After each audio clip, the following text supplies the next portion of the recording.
bisa dapat 5 juta setiap bulan dari investasi saham? Pernahkah kamu terbayangkan bagaimana caranya bisa dapat uang bulanan dari hasil investasi di pasar saham? Pada video ini, kita akan simulasikan secara sederhana, dan serta tips efektif untuk bisa memperoleh pendapatan rutin dari saham dengan cara yang masuk akal. Sebelum lanjut, informasi pada video ini bukanlah ajakan untuk membeli dan menjual saham. Pertama, di sini saya menggunakan contoh saham di sektor perbankan yaitu saham Bank Mandiri dan Bank BRI. Berdasarkan data di tahun 2023 lalu, Bank BRI membagikan dividen final di bulan April sebesar Rp311,22 per lembar saham. Dan Bank Mandiri sebesar Rp529,34. Untuk bisa mendapatkan 5 juta rutin per bulan, maka kita perlu dividen sekitar 60 juta, sehingga jika dibagi 12 bulan, maka akan bisa memperoleh 5 juta per bulan. Adapun perhitungannya, bisa dilihat pada data berikut ini.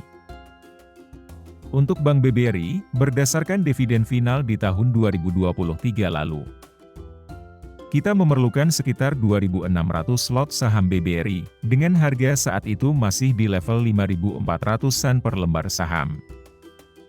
Maka, dividen yang bisa diperoleh sekitar 60 juta 100 ribuan. Dan jika dibagi per bulannya, maka akan memperoleh 5 juta rupiah per bulan. Namun, modal yang diperlukan untuk memiliki 2.600 lot saham BRI pada saat itu, sekitar 1.410 jutaan.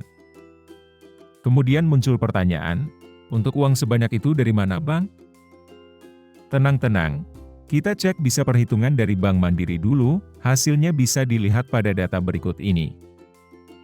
Untuk Bank BRI, berdasarkan dividen final di tahun 2023 lalu, kita memerlukan sekitar 2.280 lot saham Bank Mandiri, dengan harga saat itu masih di level 5.200-an per lembar saham. Maka, dividen yang bisa diperoleh sekitar 60 juta 300 ribuan. Dan jika dibagi per bulannya, maka akan memperoleh 5 juta 20 ribuan rupiah per bulan. Modal yang diperlukan untuk memiliki 2.280 lot saham BRI pada saat itu, sekitar 1.185 jutaan. Sehingga di sini kita bisa cek dan perbandingkan, ternyata pada saham Bank Mandiri memerlukan modal yang lebih sedikit dari saham Bank BRI, untuk bisa mendapatkan 5 juta per bulan. Jadi, angka 5 juta di sini hanya sebagai bayangan, dengan berinvestasi di saham bank terbesar di Indonesia, ternyata mampu memberikan hasil yang cukup sebagai tambahan, ataupun untuk biaya hidup per bulannya. Kemudian jika ada pertanyaan, jika modal di atas 1 miliar, terasa terlalu besar, apakah ada investasi saham yang memerlukan modal yang lebih kecil? Untuk modal yang lebih kecil, salah satu opsi praktisnya adalah mencari saham dengan dividen yield yang lebih besar. Karena untuk saham Bank BRI dan Mandiri, rata-rata dividennya hanya 4-5% saja. Di sini saya bisa coba menggunakan saham BJTM dan ADMF dengan dividen rata-rata per tahunnya di atas 6%. Kebetulan, saat video ini dibuat, Bank Jatim sudah mengumumkan akan membagikan dividen dengan nominal Rp54,39 per lembar saham. Maka, simulasinya bisa dicek pada data berikut ini. Kita memerlukan sekitar 11.100 lot saham Bank Jatim, dengan harga saat video ini dibuat, masih bertahan di level Rp685 per lembar saham. Maka, dividen yang bisa diperoleh sekitar 60 juta 300 ribuan. Dan jika dibagi 12 untuk mendapatkan angka per bulannya, maka akan memperoleh 5 juta 30 ribuan rupiah. Modal yang diperlukan untuk memiliki 11.100 lot saham BJTM, pada saat ini sekitar 760 jutaan. Kemudian, untuk saham Adira Finance, karena belum ada informasi dividen final tahun 2024, kita pakai dulu data dividen final di tahun 2023 lalu. Kita memerlukan sekitar 754 lot saham ADMF, dengan harga saat itu masih di level Rp9.925 per lembar saham. maka dividen yang bisa diperoleh sekitar 60.500.000-an. Dan jika dibagi 12 untuk mendapatkan angka per bulannya, maka akan memperoleh 5.050.000-an rupiah per bulan. Kemudian modal yang diperlukan untuk memiliki 754 lot saham Adira Finance pada saat itu, sekitar 740 jutaan.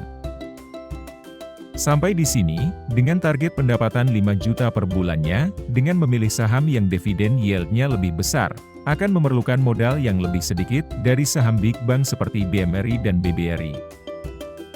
Dari data ini, kita bisa hemat modal lebih 500 jutaan untuk hasil yang sama. Namun, apakah modal rata-rata 700 juta masih terlalu besar juga? Baik, di sini saya sudah riset dan membuatkan simulasinya. Untuk modal yang lebih hemat lagi, bisa menggunakan contoh saham di sektor batubara. Di sini, kita akan menggunakan saham Adaro Energi dan Bukit Asam atau PTBA. Dengan yield rata-rata dividennya di atas 10% per tahun. Hasilnya bisa dicek pada data berikut ini. Pada saham Adaro dan PTBA, juga masih menggunakan data di tahun 2023. Untuk saham Adaro kita memerlukan sekitar 2.500 lot saham Adaro, dengan harga saat itu, masih bertahan di level Rp2.760 per lembar saham. Maka, dividen yang bisa diperoleh sekitar 60.200.000-an. Dan jika dibagi 12 untuk mendapatkan angka per bulannya, maka akan memperoleh 5.018.000-an rupiah. Modal yang diperlukan untuk memiliki 2.500 lot saham Adaro, sekitar 690 jutaan. Kemudian, untuk saham PTBA, kita memerlukan sekitar 550 lot saham PTBA, dengan harga saat itu masih sangat tinggi, yaitu di level Rp3.800 per lembar saham. Maka, dividen yang bisa diperoleh sekitar 60.100.000-an. Dan jika dibagi 12 untuk mendapatkan angka per bulannya, maka akan memperoleh 5.014.000-an rupiah per bulan. Kemudian modal yang diperlukan untuk memiliki 550 lot saham PTBA pada saat itu, hanya sekitar 209 jutaan.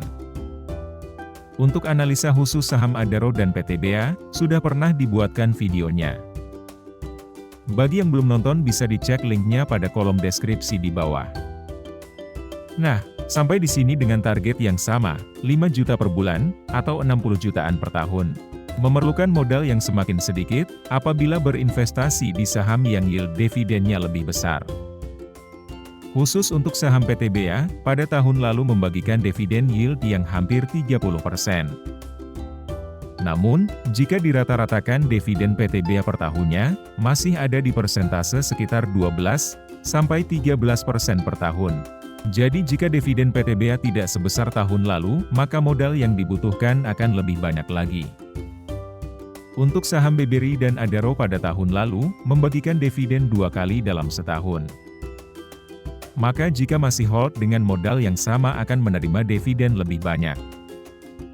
Kemudian, untuk saham Adaro, PTBA, BJTM, dan ADMF, mempunyai histori dividen trap, atau penurunan saham yang besar saat hari ex-date-nya, yang bisa membuat jantungan para investor pemula. Jadi, dari data ini khusus bagi pemula yang sudah mempunyai modal besar, perlu diperhatikan faktor resikonya. Khusus untuk saham-saham di sektor batubara, harga batubara dunia sudah tidak sebesar tahun 2022 lalu, sehingga dividen saham batubara di tahun 2023 lalu sangat besar. Dan di tahun 2024 ini, kemungkinan besar akan menurun dividennya. Bagi yang tidak siap menghadapi penurunan harga yang besar, akan lebih aman memilih saham-saham di sektor perbankan, seperti BBRI dan Mandiri. Jadi kesimpulan dari video ini adalah, pertama, untuk bisa mendapatkan dividen rutin per tahun atau per bulannya, kita harus punya saham yang rutin dan konsisten membagikan dividen setiap tahunnya. Kedua, jumlah lot saham, nominal dividen, dan modal yang diperlukan akan menentukan besarnya jumlah dividen yang akan diterima. Ketiga, Bagi yang belum punya modal sebesar seperti yang ditunjukkan pada simulasi ini, tetap semangat dan konsisten saja mengumpulkan jumlah lot yang lebih banyak setiap tahunnya. Suatu saat pasti akan ada hasil yang lebih baik. Demikian, semoga kamu bisa belajar sesuatu yang baru dari video ini. Terima kasih sudah menonton, dan sampai jumpa lagi pada video selanjutnya.